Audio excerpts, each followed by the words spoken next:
শুরু হচ্ছে নেতুদার গল্প ভাষা বিভ্রাট। সত্যি ভূত তাড়ানোর উপায়ের একটা মাথা মুন্ডু থাকা উচিত।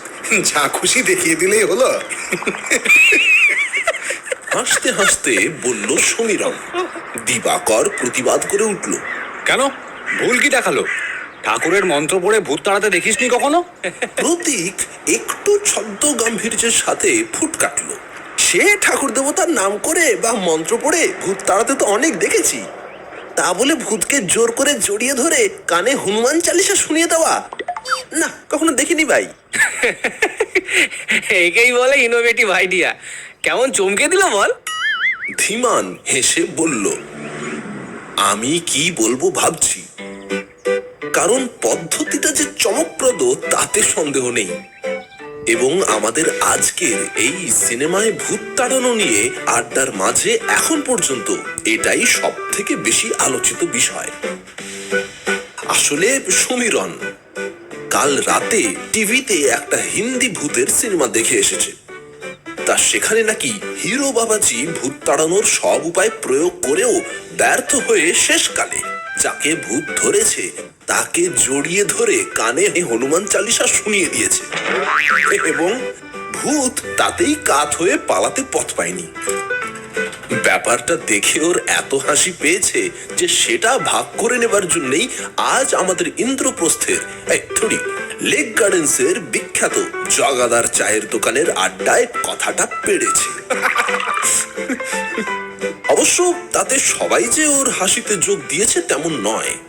যেমন দিবাকর এতে কোনো ভুল খুঁজে পায়নি। সে ঘোর ভূত বিশ্বাসী, তাই ব্যাপারটা নিয়ে এরকম হাসি ঠাট্টা তার মোটেও পছন্দ হয়নি। তার মতে ভগবানের নাম করলে এবং ঠিকঠাক মন্ত্র উচ্চারণ করলে ভূত পালাতে বাধ্য। যদিও ওর এই যুক্তিকে বাকিরা বিশেষ পাত্তা দেয়নি এবং টিটকিরি ও ঠাট্টায় তাকে প্রায় চান করিয়ে দিয়েছে। আমিও অবশ্য ভূত বিশ্বাসী এবং এই সব ভূত তাড়ানো বা ঝাড়ফুঁকে শ্রদ্ধাও আছে, কিন্তু মুখ খুললে আমারও অবস্থা শেষকালে দিবাকরের মতো হতে পারে ভেবে অতি সাবধানী হয়ে বসে আছি এবং আপাতত মুখ দিয়ে হালকা হাসি ছাড়া আর কিছুই বার করিনি। দিবাকরকে দেখে যদিও মায়া হচ্ছিল, কিন্তু কিছু করার নেই, কারণ অবিশ্বাসীরাই দলে ভারী। তবে যিনি এই অবস্থা থেকে দিবাকরকে উদ্ধার করতে পারেন, মানে আমাদের আড্ডার প্রধান রত্ন তথা গাঁজা গল্পের কর্ণধার, সেই স্বনামধন্য নেতুদা আপাতত এইসব তুচ্ছ ব্যাপারে নিজের উদাসীনতা প্রদর্শন পূর্বক মোবাইলে করে চলা হিসেবের মধ্যেই নিজেকে সীমাবদ্ধ রেখেছেন। মাঝে মাঝে মুখ তুলছেন বটে, তবে তা আমাদের এই তর্কে যোগদানের জন্য নয়, তিমি মাছের দম ছাড়ার মতো নিজের দৃষ্টিতে কড়িকাঠকে ভিজিয়ে দিয়ে আবার হিসেবের অতলে ডুব দেবার জন্য। ওদিকে দিবাকরের অবস্থা একেবারে অভিমন্যুর মতো, সপ্তরথী না হলেও আপাতত 3 রথীর আক্রমণে কোণঠাসা হয়ে সঙ্গীন থেকে সঙ্গীনতর হওয়ার পথে। আমার দিক থেকে সহায়তার কোনো আভাস না পেয়ে সে কিছুক্ষণ গুম হয়ে বসে রইল এবং শেষকালে অগতির গতি নেতুদাকেই স্মরণ করল। আচ্ছা নেতুদা, আপনার তো অনেক অভিজ্ঞতা, আপনি কি মনে করেন এইভাবে ভূত তাড়ানো কি একেবারেই অসম্ভব? নেতুদা চোখ তুলে হাসি মুখে একবার ওকে নিরীক্ষণ করে নিয়ে বললেন, অসম্ভব নয়, এরকম ভাবেও ভূত তাড়ানো যায়, তবে বলে থেমে গেলেন।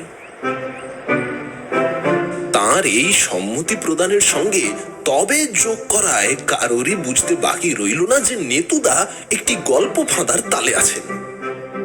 কিন্তু আমাদের তরফ থেকে একটু খোসামত অথবা খোঁচা ছাড়া আগ বাড়িয়ে কিছু বলবেন না, এটা তার বরাবরের অভ্যাস এবং আমরা এটার সাথে পূর্ব পরিচিত।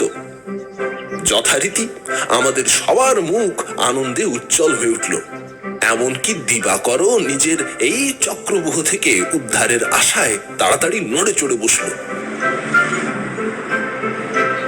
সমীরণ একটু বাঁকা হাসি হেসে বলল, তবে মানে আপনার কি মনে হয় এই ব্যাপারেরও গাইড বুক বা নিয়মাবলী আছে, যেটা মেনে না চললে ভূত ভাগবে না? ওর কথায় খোঁচার সুর স্পষ্ট। ওই নারকোল তেলের টিন থেকে তেল বার করার দ্বিতীয় ফুটো। দিবাকর তাড়াতাড়ি বলে উঠল, সে তো নিশ্চয়ই আছে। ভূত তাড়ানো কি আর ছেলের হাতের মোয়া যে ভাগ বললেই ভেঙে যাবে? তার জন্য রীতিমতো কাঠখড় পোড়াতে হয়। বলে থেমে নেতুদার দিকে তাকিয়ে বলল, তাই না নেতুদা? নেতুদা এই প্রশ্নের উত্তরে হয়তো কিছু বলতেন, কিন্তু তার আগেই ধীমান বলে উঠল, আর সে নিয়ম কানুন যদি থেকেও থাকে, তার সঙ্গে নেতুদার কি সম্পর্ক? আর তিনি তো আর ওঝা নন। না ভাই, বলা যায় না। পলিসি বিক্রি করতে গিয়ে নেতুদা তো কত কিছু শিখেছেন। এইবার হয়তো বলে বসবেন যে ওঝাগিরিটাও শিখেছিলেন। প্রতীকের মোক্ষম খোঁচা, নেতুদার জ্ঞানের গভীরতা ও বিস্তার নিয়ে টিটকিরি, এতে কাজ না হয়ে যায় না। আর হলো তাই, আগুনে ঘি পড়লো। নেতুদা একেবারে ফোঁস করে উঠে বললেন, দেখো, এলআইসির পলিসি বিক্রি করতে গিয়ে আমি অনেক কিছুই শিখেছি বটে, তবে ভূত তাড়ানোটা শিখিনি। কিন্তু তাই বলে এই ভেবো না যে আমি এই বিষয়ে একেবারে কাঁচা। অনেক বড় বড় তান্ত্রিক যোগী আমার কাস্টমার ছিলেন, তাদের সঙ্গে আমার এই ব্যাপারে প্রচুর আলোচনা হয়েছে। আর শুধু তাই নয়, তাদের অনেক ক্রিয়াকলাপও আমার নিজের চোখে দেখেছি। নেতুদা গরম হয়েছেন। এবার খালি একটু খোসামোদ এবং গল্পটি আমাদের পাতে। আমি তাড়াতাড়ি বলে উঠলাম, তাহলে বলুন না নেতুদা, সেই সব ঘটনা। এরকম ভূতের কানে হনুমান চালিসা শুনিয়ে কি সত্যি তাড়ানো সম্ভব? আপনি কি এরকম কিছু দেখেছিলেন? নেতুদা একটু শান্ত হয়ে আমার দিকে একটা স্নেহ দৃষ্টি বর্ষণ করে বললেন, হ্যাঁ, দেখেছি। তবে এই পদ্ধতিতে ভূত তাড়াতে গেলে কয়েকটা শর্ত আছে, সেগুলো না মানলে কাজ হবে না। শর্ত? আমরা সবাই একসঙ্গে চেঁচিয়ে উঠলাম, প্রথম এবং প্রধান শর্ত হলো ভাষাগত ব্যবধান থাকলে চলবে না, এবং দ্বিতীয় শর্ত হলো ভূত আগে থেকে চেনা হওয়া চাই। অবশ্য এটা অপশনাল, হলে ভালো, না হলেও খুব ক্ষতি নেই। প্রতীক একটু চোখ কুঁচকে বলল, ভাষাগত ব্যবধান মানে? সে আবার কি? মানে হলো, ইংরেজ ভূতের কাছে সংস্কৃত মন্ত্র পড়লে বা পণ্ডিত ভূতের কানের কাছে ল্যাটিন আওড়ালে কাজ হবে না। একটু হেসে বললেন নেতুদা। দিবাকর একটু আমতা আমতা করে বলল, বুঝতে পারলাম না, কাজ হবে না কেন? একটু বুঝিয়ে বলুন না। তার গলা শুনে বোঝা গেল যে সে এরকম শর্তের কথা কস্মিন কালেও শোনেনি। নেতুদা হেসে বললেন, যেমন ধরো, কাউকে সাহেব ভূতে ধরেছে, তা সেখানে গিয়ে তুমি সংস্কৃতে যত তেজি মন্ত্রই পড়ো না কেন, সে ভূত পালাবে না, উল্টে তোমার দিকে কটমটিয়ে তাকিয়ে থাকবে। কারণ সে তোমার মন্ত্রের বিন্দু বিসর্গও বুঝতে পারেনি। তাকে তাড়ানোর জন্য সে যে ভাষা বোঝে তাতে মন্ত্র পড়তে হবে, যেমন ইংরেজি বা ল্যাটিন। সাহেব ভূত তাড়াতে পাদ্রি রাখতে হয়, শোনোনি কখনো? না, আমি তো শুনিনি না, তো। না, তুই শুনিনি। শুনেছিস? না ভাই। আমরা সবাই ঘাড় নাড়লাম। ধীমান বলল, আচ্ছা, আপনি কখনো এরকম ঘটনা চাক্ষুষ করেছিলেন? নেতুদা ঘাড় নাড়লেন। এবং তারপরেই আমাদের আড্ডাখানায় গণরব উঠল। বলুন না নেতুদা, কি সেই ঘটনা? বলুন, সেই ঘটনা? আচ্ছা আচ্ছা, দাঁড়াও। নেতুদা একটু মুচকি হেসে এক চুমুকে চাটা শেষ করে নিয়ে শুরু করলেন।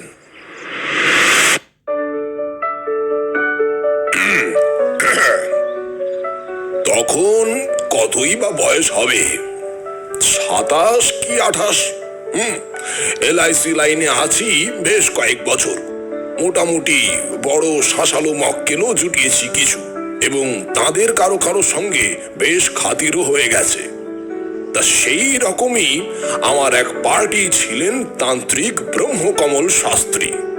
প্রায় 50-এর কোঠায় বয়স, সুপুরুষ চেহারা, গৌরবর্ণ, বড় বড় দুটি চোখ, টিকালো নাক, সঙ্গে যোগ হয়েছে ঘাড় অবধি ঢেউ খেলানো কুচকুচে কালো চুল আর বুক অবধি লম্বা দাড়ি।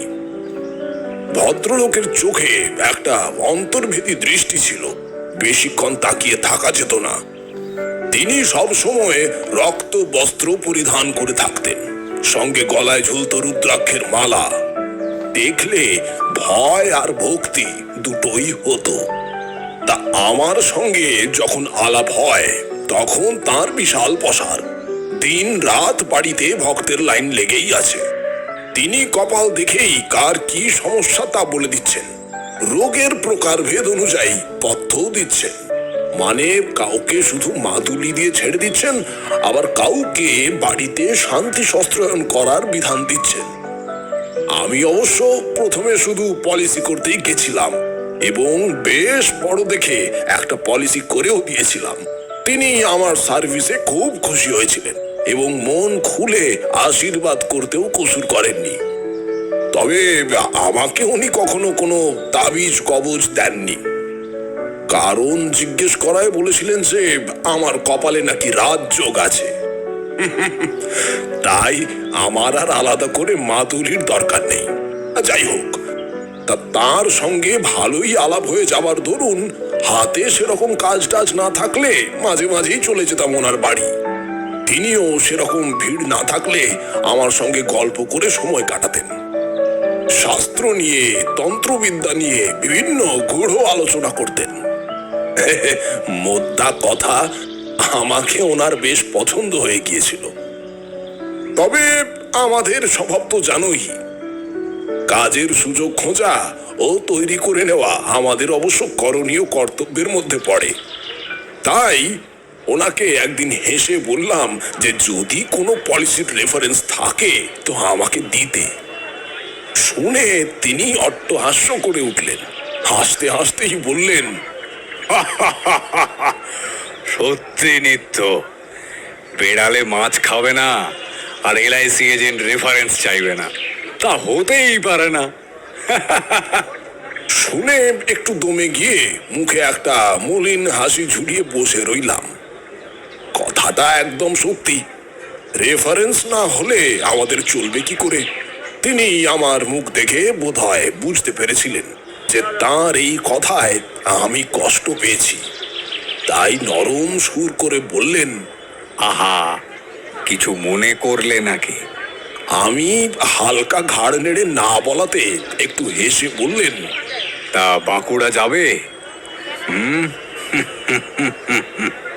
হঠাৎ এই প্রশ্নে একটু অবাক হলাম। তিনি আমার অবাক ভাবটা বুঝতে পেরে বললেন, ওখানে আমার এক পুরনো ভক্ত থাকে, প্রতি বছর এই সময়টা ওর বাড়িতে যাই পূজা শস্ত্রায়ন করার জন্য। বেশ পয়সাওয়ালা, ওদের পূর্বপুরুষ জমিদার ছিলেন। এখন অবশ্য জমিদারিটা নেই, কিন্তু তার ঠাট বাট পুরো মাত্রায় বজায় আছে। তাই তুমি যদি চাও তো আমার সঙ্গে যেতে পারো, দেখো ভালো পলিসি পেতেও পারো। বলে উনি একটা রহস্যময় হাসি হাসলেন। বাঁকুড়ার নাম শুনে আমার প্রথমেই রাঢ়বঙ্গের কথা খেয়াল হলো। ভূতের LIC গল্পে বীরভূমের সেই জমিদার বিচিত্র নারায়ণ সিংহ রায়ের কথা মনে পড়ল, আর পড়তেই বুকের ভিতরটা ছ্যাঁত করে উঠল। তবে সেটা সাময়িক, সেইবারের ওই মানসিক উৎপীড়নের কারণেই। এইবারে বাঁকুড়া অন্য ব্যাপার, এখানে জমিদার জ্যান্ত, আর তাছাড়া শাস্ত্রীজি নিজেই সঙ্গে যাবেন, তাই কোনো অসুবিধা হবার কথা নয়। উৎসাহের সঙ্গে জানালাম যে যাব। তিনি হেসে বললেন, তাহলে পরশু সকাল 7টার মধ্যে চলে এসো, ট্রেন ধরতে হবে না, গণপতি গাড়ি পাঠাবে। মনটা বুঝলে খুশিতে নেচে উঠল। তাড়াতাড়ি উঠে তার পায়ের ধুলো নিলাম এবং পরশু ঠিক 7টার মধ্যে চলে আসবো জানালাম। তিনি তার ডান হাতের অনামিকাটি আমার কপালে ঠেকিয়ে যশস্বী ভব বলে আশীর্বাদ করে আমায় বিদায় দিলেন। যাবার দিন সকাল সকাল সময় মতো উপস্থিত হয়ে দেখলাম গাড়ি ইতিমধ্যে চলে এসেছে। একেবারে ঝাঁ চকচকে কালো অ্যাম্বাসেডার। স্বামীজিকে দেখলাম গাড়ির চারপাশে ঘুরতে ঘুরতে কি একটা মন্ত্র বিড়বিড় করছেন। মন্ত্রপাঠ শেষ হলে আমাকে দেখে হেসে বললেন, এসো নিত্য, তোমার জন্যই অপেক্ষা করছিলাম। বলে গাড়িতে উঠে পড়লেন। আমিও তার পাশের সিটে গিয়ে উঠলাম। শাস্ত্রীজি সঙ্গে বেশি লোকজন নেননি, খালি অ্যাসিস্ট্যান্ট বিধান গিরি ও আমি। বিধান সামনে ড্রাইভারের পাশে বসলো, পিছনের সিটে তাই দুজন বসতে কোনো অসুবিধা হলো না। আর বাকি মালপত্র সব ডিকিতেই ঢুকে যাওয়ার দরুন বেশ হাত পা ছড়িয়ে বসা গেল।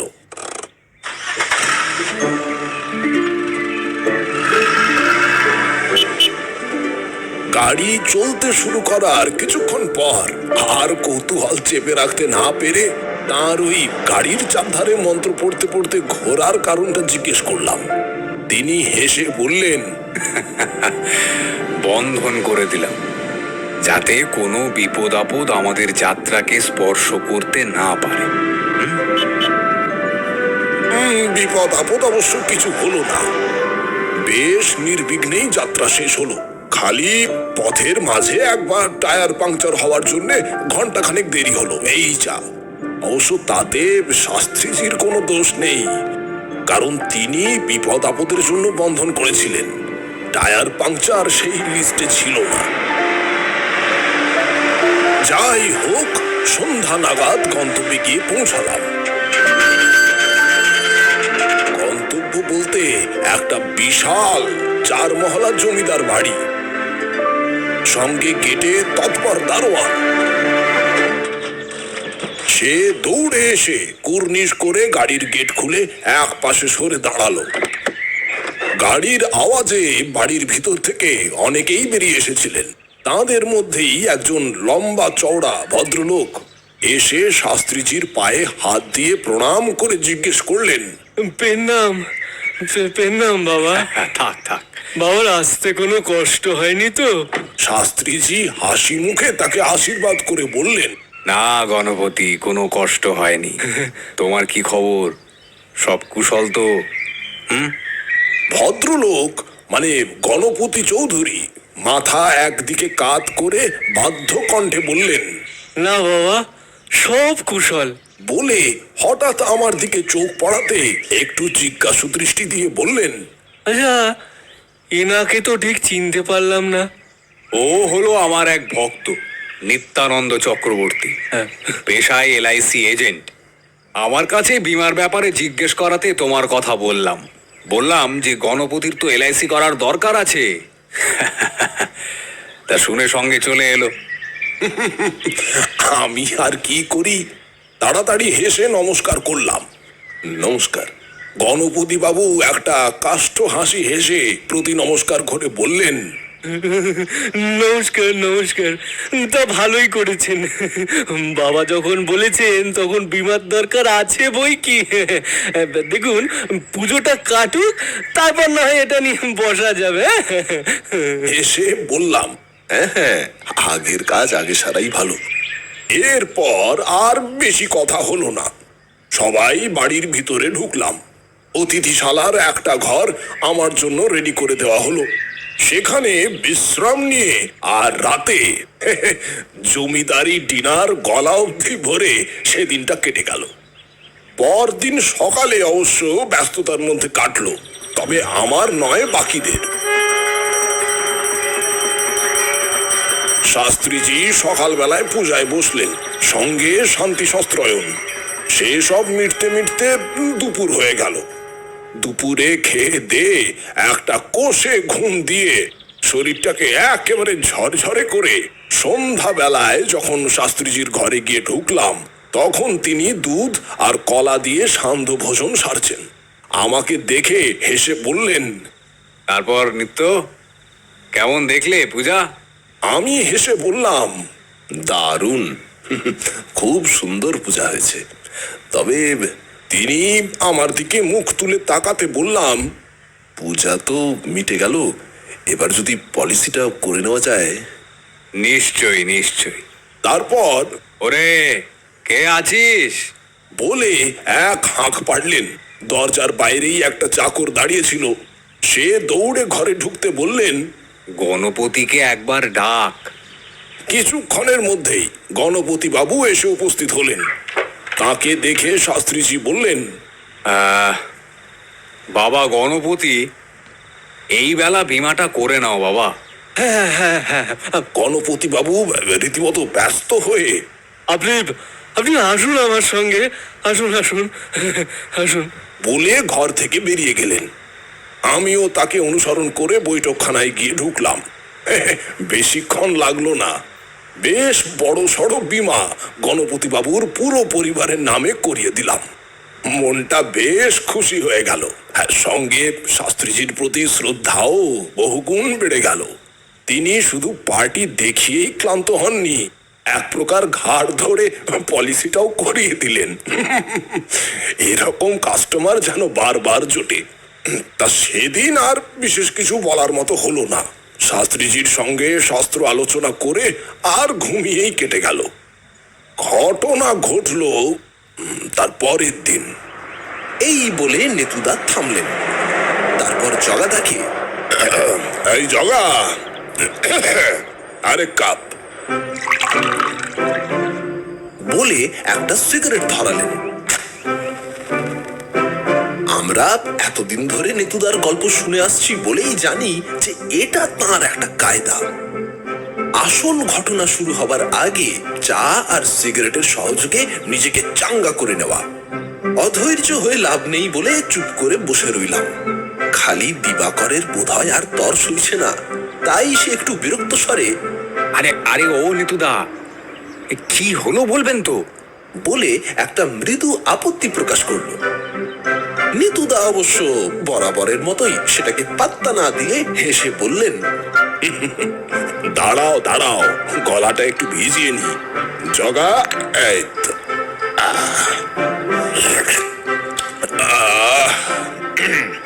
গলা ভেজানো শেষ হলে সিগারেটের একটা মোক্ষম টান দিয়ে সেটাকে ক্যারাম খেলার কায়দায় দোকানের বাইরে ফেলে দিয়ে নেতুদা আবার শুরু করলেন।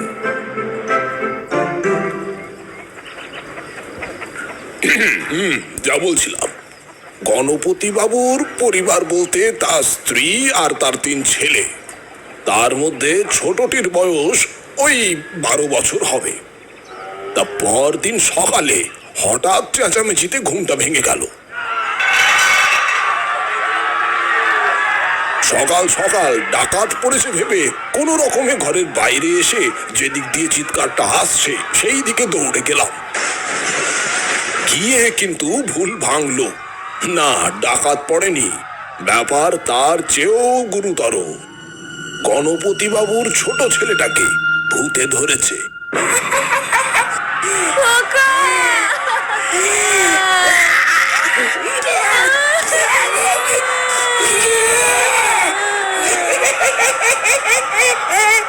সে গাড়ি বারান্দার নিচে বসে কখনো খিলখিল করে হাসছে, কখনো একে তাকে দাঁত খিচোচ্ছে, আবার কখনো বা ঢিল ছোড়ার অঙ্গভঙ্গি করছে।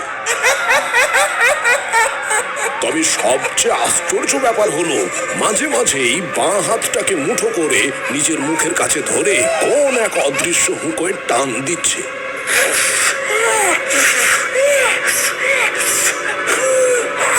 আর মুখ দিয়ে ভুড়ুক ভুড়ুক আওয়াজের সঙ্গে অদৃশ্য ধোঁয়া ছাড়ছে। এখনকার ছেলেরা অনেক পাকা হয় তা জানি। টিভি দেখে আর ওই মোবাইল ঘেটে ঘেটে তাদের মগজ এইসব জ্যাঠামিতে একেবারে পোক্ত হয়ে যায়। কিন্তু আমি যখনকার কথা বলছি তখন টিভি আসেনি, আর জমিদার বাড়ির শক্ত নিয়ম কানুনকে লবডঙ্কা দেখিয়ে একটা 12 বছরের ছেলে তার বাবার মুখের সামনে বসে হুঁকোয় টান দিচ্ছে, এটা কল্পনারও অতীত। তাই তাকে যে ভূতেই ধরেছে সেটা নিয়ে আর কোনো সন্দেহের অবকাশ রইল না। গণপতি বাবুর স্ত্রী তো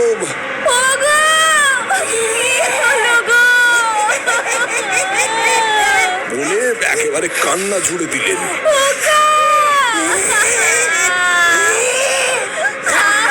গণপতি বাবুর অবস্থা সেরকম ভালো দেখলাম না। ছেলের ওই হুঁকোর টান যে তার মরমে গিয়ে বিঁধেছে তার বলবার অপেক্ষা রাখে না। তিনি একেবারে শাস্ত্রীজির পায়ে লুটিয়ে পড়লেন। বাবা রক্ষা করুন, বাবা, বাবা রক্ষা করুন, বাবা রক্ষা করুন বাবা। শাস্ত্রীজিকে দেখলাম করুদ্ধ দৃষ্টিতে ছেলেটির দিকে তাকিয়ে আছেন। দৃষ্টি না সরিয়ে গম্ভীর গলায় হাঁক পাড়লেন। বিধান! বিধান পাশেই ছিল। বলুন প্রভু। শাস্ত্রীজি ধীরে ধীরে বললেন, আমার আসন আর ত্রিশূলটা নিয়ে আয়। এই উপলক্ষে বলে রাখা ভালো যে ওনার একটি 1.5 হাত লম্বা ত্রিশূল ছিল, যেটা নাকি তিনি সব সময় মন্ত্রপুত করে রাখতেন। কোনো অপদেবতার সাধ্য ছিল না তার সামনে দাঁড়ায়। বিধান দৌড়ে গিয়ে তার ত্রিশূল আর আসন এনে দিল। তিনি ছেলেটির থেকে প্রায় 3 হাত দূরে আসন পেতে বসলেন। তারপর ত্রিশূলটা তার দিকে তাক করে ভীষণ জোরে শুদ্ধ সংস্কৃতে মন্ত্র পাঠ আরম্ভ করলেন।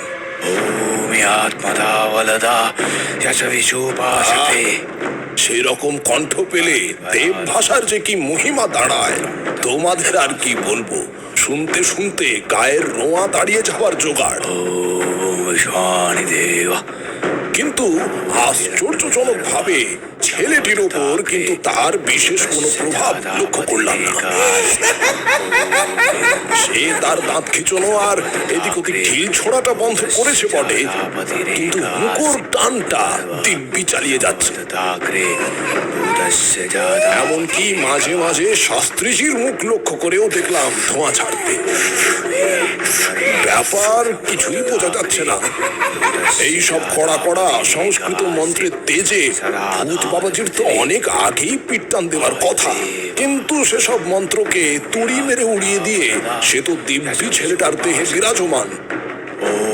ওদিকে সময় বয়ে যাচ্ছে, প্রায় ঘন্টা খানেক পার হয়ে গেল, কিন্তু অবস্থার কোনো পরিবর্তন হলো না। ভূত ভূতের জায়গাতেই রইল। মাঝখান থেকে শাস্ত্রীজি ঘেমে নিয়ে একসা হলেন। আরো কিছুক্ষণ এই কাণ্ড চলার পর শাস্ত্রীজি মন্ত্র থামিয়ে বললেন, এ ঘোর নাস্তিক ভূত, এর জন্য অন্য ব্যবস্থা লাগবে। 3 দিন ধরে যজ্ঞ করতে হবে। 3 দিন। গণপতি বাবু দেখলাম শুনে প্রায় ভেঙে পড়লেন। 3 দিন ধরে ছেলের এই অবস্থা থাকবে সেটা ভেবেই বোধহয় তার চোখে জল এসে গেল। ঠিক সেই সময় বাগানের মালি হঠাৎ তাকে গিয়ে বলল, বাবু যদি অভয় দেন তো একটা কথা বলবো। গণপতি বাবু ছলছল চোখে সম্মতি দেওয়ায় সে বলল, এ কাশি পাগলায় ধরছে লাগতেছে, ফেকুকে একবার ডাকবো। শুনে দারোয়ানও দেখলাম সায় দিয়ে বলল, হ্যাঁ হ্যাঁ বাবু, একবার ফেকু খেপি দেখিয়ে নিন। শাস্ত্রীজির একরকম ইচ্ছা ছিল না। যেখানে তিনি বিধান দিয়ে দিয়েছেন সেখানে ফেকু এসে আবার কি খেল দেখাবে, কিন্তু গণপতি বাবুর নিজের ছেলের ব্যাপার, তাই তিনি অনুমতি দিলেন। খবর পাঠানোর কিছুক্ষণের মধ্যেই একটা কালো বেঁটে লোক এসে উপস্থিত হলো।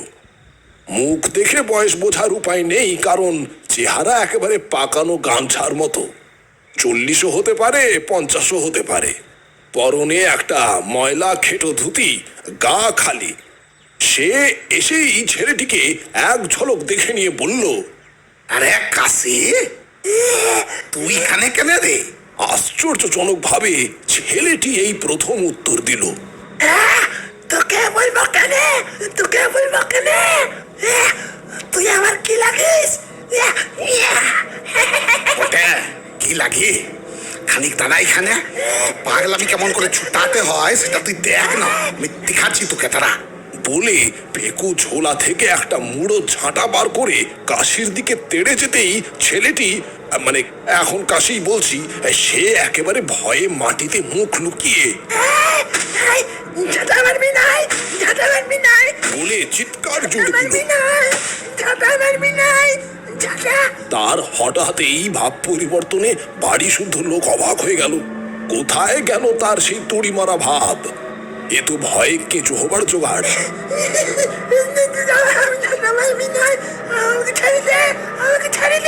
ভেকু অবশ্য একটু অবাক হয়নি। সে বাজখাই স্বরে বলল, ছাটা আমার দি নাই, একটা ছোট ছাকে ধরে কষ্ট দিচ্ছিস, তোর লজ্জা নাই? এখনই পালা কেন? নাহলে এই ঝাঁটা আজকে তোর পিঠা ভাঙবো, তুই দেখে এলে। কি বলবো ভাই? এই কথার সঙ্গে সঙ্গে ছেলেটা একটা বিশাল চিৎকার করে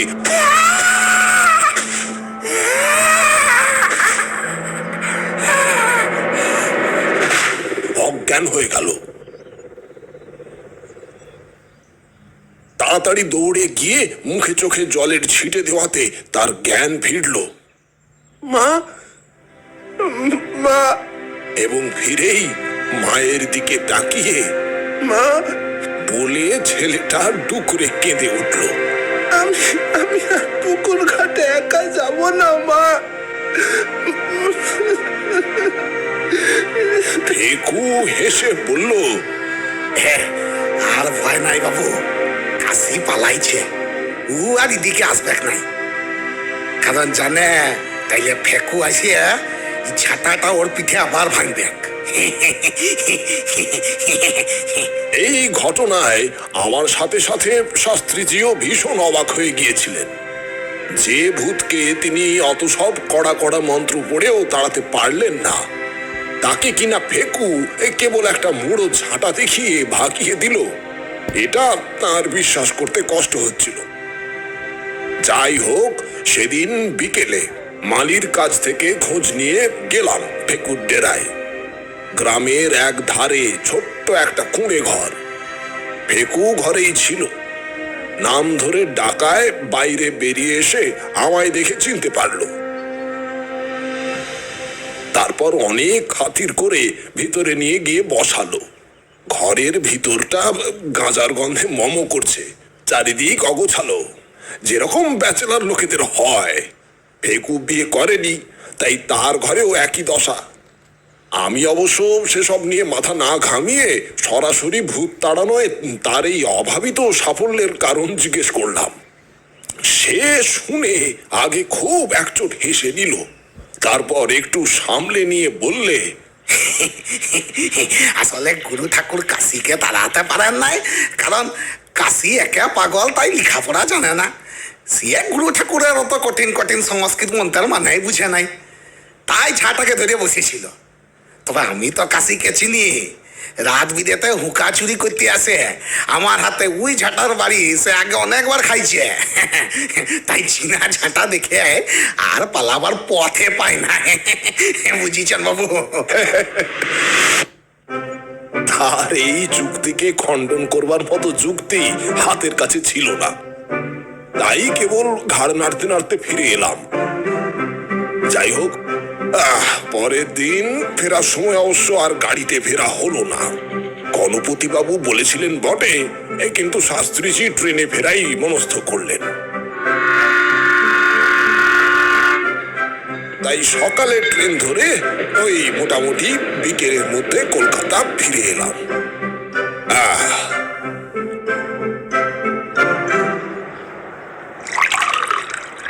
নেতুদা থামলেন। ধীমান বলল, আচ্ছা, তার মানে আপনি বলতে চান যে জাতের ভূত সে জাতেরই ওঝা দরকার? নেতুদা হেসে বললেন, জাত এক না হলেও চলবে, তবে ভাষাটা এক হওয়া চাই। এবার প্রতীকের প্রশ্ন, পাগলারা যদি বাঁকড়ি না বলে অন্য ভাষা বলতো, তাহলে তো ফেকুর দ্বারাও হতো না। তখন কি ওই 3 দিনের যজ্ঞে কাজ হতো? নেতুদা এবার স্পষ্টতই বিরক্ত হয়ে বললেন, আহা, তার আমি কি জানি? আমি তো আর বিধান দিইনি, হয়তো হতো। ঠাকুর দেবতার নাম শুনে আর যজ্ঞটজ্ঞ দেখে হয়তো ভূত পালাতো। আমি একটা প্রশ্ন করতে যাচ্ছিলাম, কিন্তু সেটা আর করা হলো না, কারণ নেতুদা হঠাৎ ঘড়ির দিকে তাকিয়ে, এই রে, 8টা বাজে, ইস, আজ আবার না ঝামেলা বাঁধে, দেখি দেখি বলে তার চিরাচরিত জগাদাকে, এই জগা, লিখে নিও। আর আমাদের আসি হে, আরে নেবুদা, আবার কাল। আরে আরে আরে আরে বলে প্রায় দৌড়ে বেরিয়ে গেলেন। আমি আর কি করি, মুখ দিয়ে প্রশ্নটা বেরিয়ে এলো, আরে ভূতটা যদি চীনে বা জাপানি হতো তাহলে কি হতো? তাহলে ভূত শুদ্ধ চীন বা জাপান যেতে হতো। আড্ডায় হাসির রোল উঠে আমিও তা থেকে বাদ গেলাম না। তোদের না মানে কোনো একটা সিরিয়াসনেস